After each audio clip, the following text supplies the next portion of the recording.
welcome to left. I guess we're on lesson 7 now. Again, I'm playing the black pieces, and the themes here on this one are trying to train you on both sides to ask yourself who is unprotected, who is totally unguarded.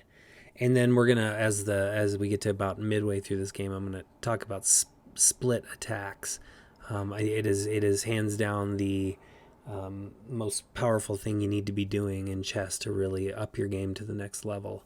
You can't just attack a guy and hope that your opponent doesn't see it, right? So if I get this game started here, I'm attacking this piece, and I can't, against beginners, you can rely that they're gonna just make some move and totally miss that. And so that's a great tactic when you're a beginner, but when you start to get more advanced, you're going to have to start thinking a little deeper here. And so split attacks are really going to be your bread and butter. And so I'm attacking this piece, and he needs to do something about it. Well, he gets it out of the way. That's a good thing to do. And he's now re-attacking me. Okay, so we do a little exchange. Actually, this is a weird game because he gives me 2 pawns right off the bat. And so that's a little bizarre. Like, why'd you give me those pawns? That's not good chess play. So we're developing. Again, I've moved the thing I've been trying to teach you most games. Pretty common opening. I need to castle, and I need to get this guy into play. Okay, he attacks me. I attack him back. I say, do something about it. He does. So I take back. And there we go. I've just got a castle left, and then I've done my 7 moves, my 7 opening moves from lesson 2. He's got a attack on this guy. Let's pause right here just for a second. Actually, let me go back and move. If you look at all the white pieces and ask yourself, are any of these guys unguarded?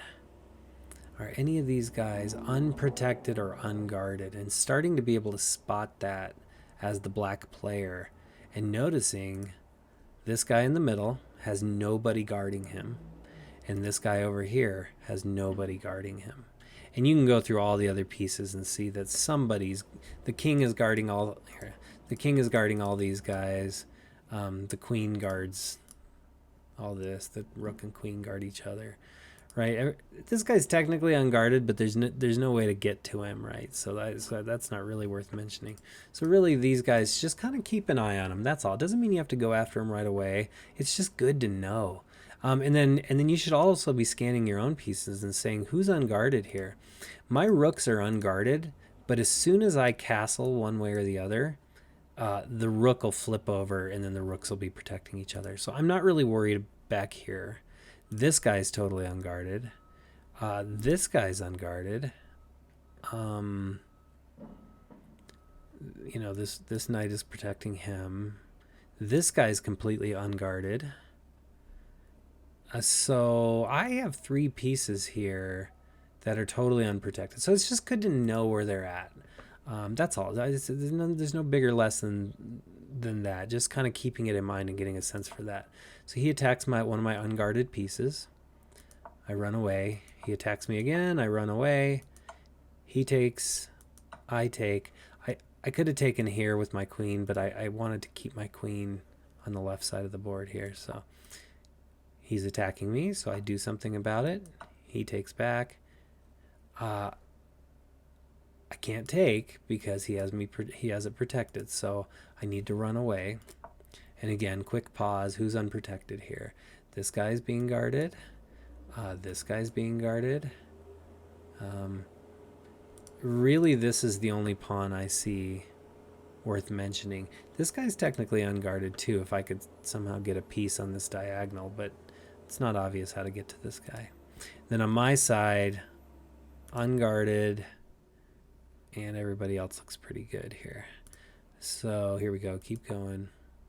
He attacks. Okay, I got to show you this just because it's kind of interesting. Why on earth would he move his knight in a spot that I could capture with my pawn? But I actually can't capture because, look, if I got this pawn out of the way, It won't let me do that, but if I did, he could then take my king. And so therefore it's an illegal move for me to move this guy at all, because then this knight would capture me. Right, so I can't do that. But so that's why on my next move I castle, and now I'm perfectly legal to take him. So he needs to do something about this situation. Keep in mind I'm up 2 pawns at the moment.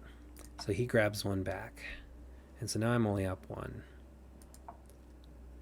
He was threatening to take that piece. And so I moved up. And he has another really creative play here. He takes another pawn, so now we're even. And you might be thinking, well, I've got this guy double covered, and he only has a single protected. But if I do take, he's going to come in here and grab my rook. So that's called a discovered attack.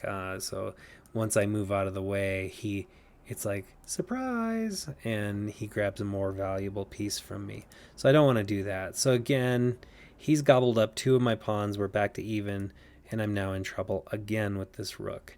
But I want to keep my rook here because I'm liking the idea that I have his queen sort of in my sights. I just got to get this guy out of the way. So I run away again, but I'm staying on this line. He grabs, what did he grab? He grabs my bishop. And you would think the normal move is just to grab right back. That's an exchange, right? 3 points for 3 points. But I have that sneaky thing up my sleeve. Remember, I'm eyeing this, and I'm thinking, well, if I could just get my bishop out of the way, I could take his queen. So take a look at what I do next. It's sort of sneaky, and this is kind of an advanced thing, but you'll start to see things like this. I bombard my bishop all the way down. Reason being, because he has to deal with this check. He can't protect his queen. His queen is now dead meat, and he can't move her because he has to deal with this situation here. So he takes me, but that gives me time to take his queen. He does kind of a cheap check here. He's trying to get his knight out of here. So I get out of the way. That was a check. So I get out of the way, and then he takes my rook. So if you kind of, and then I take his knight on the next move. So when you look at total all this up, 1, 2, 3, 1, 2, 3, 1, 2, 1, 1, 1, 1. Okay, pawns are the same. Rook, rook. And so the difference is these 2 pieces versus my queen. So remember, this is worth 5, this is worth 3. So he has 8 points, and I have 9 points. So I'm a little better off, but I would argue I'm a lot better off, because on a big open board like this without a lot of obstructions, this brings us to the second part of this lesson, which is split attacks. And a knight is such a slow moving dude that he takes a while to get across the board. And this guy's all bottled up, right? He can't move forward or sideways. So I would argue that I'm in a way better spot here with a queen. And now we get into split attacks. Queens are pros at split attacks.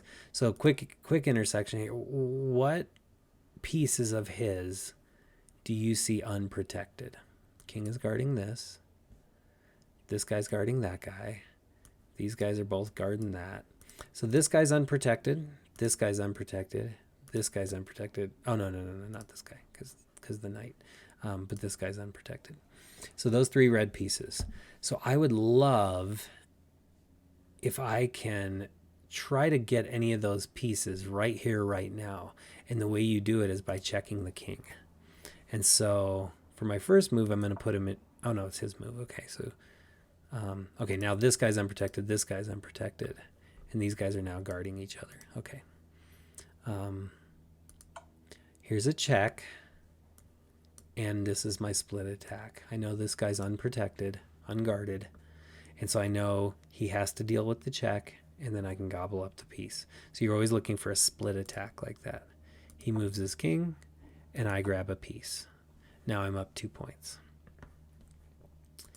Again, I'm looking to do the same thing, but now his king is kind of boxed up, so I might not be able to get a split attack in soon. But this brings us back to a lesson from the last video, which is this guy might want to make a run for it because he has no pawns in his way and he has no neighboring pawns. And so now that I just grabbed this defender, maybe I should start working this guy. And so I'm offering him my rook, but I will just take his rook back. So it's a sort of a sneaky move. He doesn't take it. He's pushing his pawn. I take a rook. He takes a rook.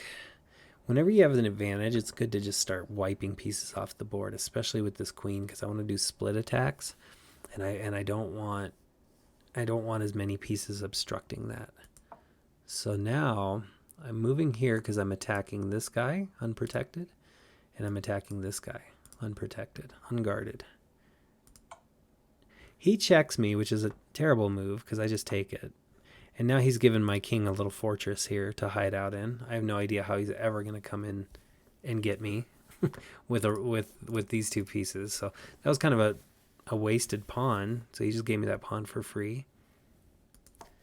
He runs. Again, I can grab this if I want right now, or I can do something else. I just grab it. And now he moves his king, and I'm trying to figure out how do I get my queen to give him a check.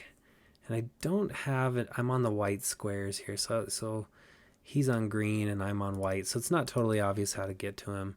So I figure, well, let's make a run for it, right? That's the lesson here. How's he going to stop me? He can't use a pawn to stop me, so he has to go tie up one of his big pieces playing defense, and my queen is just gonna take him out. So now I'm threatening to have two queens instead of just one, and now it's closing in on him. So I think he's bringing his pawn up to try to break this party up. Here I go, make a run for it.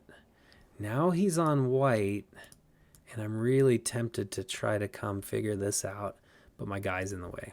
So keep him going.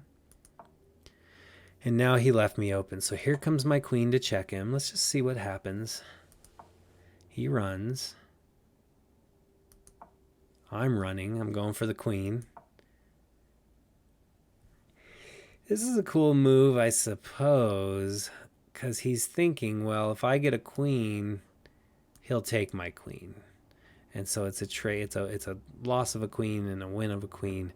And so that actually works out well for him. But his king is just too exposed. So at this point, this guy's unguarded. This guy's unguarded. His king is very vulnerable. So this is our split attack time now. So I check him, which means I'm threatening this. He's got to deal with this. He runs. And I do something really cool there. I'm checking him. Again, I could take the pawn, but I'm attacking a much better piece. Let me just go back a spot. So whenever he does that, what I'm really looking for is there a way to get this unguarded, really valuable piece while also checking him? I can't do it here, obviously. That would work, but he would just take me, right? So I have to find a different way to do it, and that's the perfect spot. So now he moves. I grab his knight, or I mean his rook, and now I'm threatening to take this guy. He takes my pawn, and again, we're in the same boat. Boom, threatening, and split. It's a split attack. In this case, however, he can stick his guy between us, so that's not a total win for me. And now I'm just going to run with my other guy just to kind of annoy him. He checks me. I do this. And now, again, same idea. I could bring my queen here, which is that split attack, which forces him to bring his knight home. But there's a better move. There's another way to split attack these two. I'm just wondering if you see it. Yes, I can go here. That does it. But is there a different spot that split attacks him? And it's right. Oh, I suppose that works too. I was actually thinking this move would. It's funny. I don't even remember my own game. This move would have been great too because it checks him, and it attacks his knight, and he can't put the knight between us, and so he would have had to deal with the check. So he would have moved, and then I would have grabbed his knight. Apparently in the game I found this one, Same idea. Split attacks, especially with a queen when he doesn't have a queen. That's the name of the game. He runs, I take. And this is one where he maybe could resign, but he can also play to the draw. I check, and he made me go to the end on this one. And I just have to be careful not to stalemate him, right? I have to make sure he always has a move. So in my mind, I'm thinking, well, I'm going to bring my king here. Will his king have anywhere to go? And the answer is yes. He can still tuck himself in the corner. And there's checkmate. He has nowhere to go now. He's in check, and he has nowhere to go. So that's the idea. Split attacks, lots of good juicy stuff in that game. Hard to see, but as you start to play the game more, you can start to do that. And you don't need to. The other guy's king can be on the board. You can still look for opportunities for split attacks. You know, you might bring your queen here, and now that's attacking this and this at the same time, or whatever. I mean, this would be a bad move, but you know, maybe if you had something else there, you know, maybe if this knight was here, you know, then this would be an awesome move, because if this knight was here, you'd be threatening checkmate, but you'd also be attacking the unguarded piece.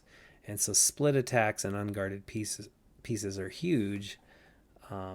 And then they take time to learn, right? So I don't expect you to watch this video and now you know it, and now you're as good as me. It should be more like, well, cool, now I know that.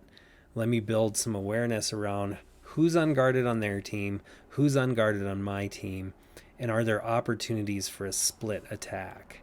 A classic split attack, they call it a fork, but classic split attack is when you can maneuver this knight right here. And so if you could imagine this guy getting this knight to right here, he's attacking my king, but he's also attacking my rook. And so I have to deal with the check. And so I'd have to move my king, and then he would take a major piece, right? He would take my rook. And yeah, I would get his bishop or his knight back, but he'd be getting a more valuable piece. So just, yeah, you're always looking for forks or splits or any of that kind of stuff. So there you go. That's the lesson. Good luck.